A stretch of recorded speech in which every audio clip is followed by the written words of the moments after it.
Like you guys are now the most high-profile women's football team ever because this documentary is on prime time, and also you've got the biggest crowd. So there's a bit of pressure with that, but there's also a big opportunity to help your sport grow really quickly.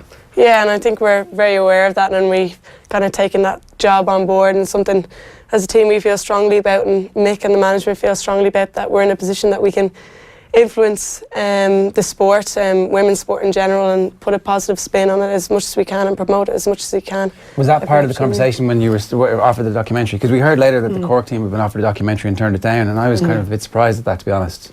Yeah, it was very much part of the conversation that I suppose it was an opportunity to promote ladies Gaelic, and especially to, I suppose, younger girls that maybe the tradition wouldn't have been that they would have played Gaelic, whereas now you're seeing kind of like when I was young there was no girls in the nursery, whereas like now, like Sales for example have like a whole nursery that's just girls, like, yeah, so like, you know, 100 like little like 6-year-old girls, which is unbelievable. And like, it's not just off the back of you, but part of it is off the back of you and your success.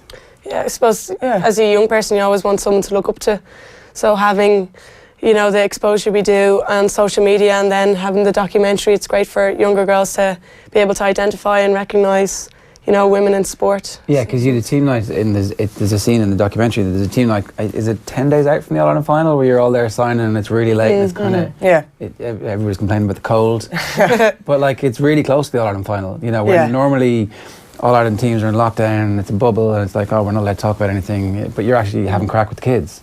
Yeah, it was lovely. Yeah, it was really, really nice, and we had a great turnout considering it was Baltic, and it was, I don't know what time it was at, it was before training, I think.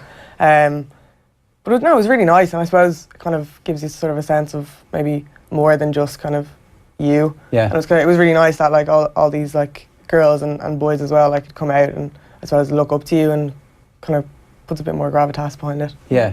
Is that something that's new for the team this year? Because certainly in the PC bits that we get given of Mick's speeches, he talks about you guys and your community and your identity as a group and all that kind of stuff. Like, and is that just part of the story that has evolved this year, or was that kind of always there in the past? I suppose you always are kind of conscious of it yourself. You know, you were that little girl at one stage dreaming of it, and you kind of have to remind yourself all the time that, you know, put yourself back in your own shoes so many years ago, even a handful of years ago, not that long ago. So you have that kind of duty to, you know, promote the game and inspire younger people. That's kind of your role outside of the football and even 10 days out from an All-Ireland final, though, you know, like it's a prime time to promote it, I suppose. You know.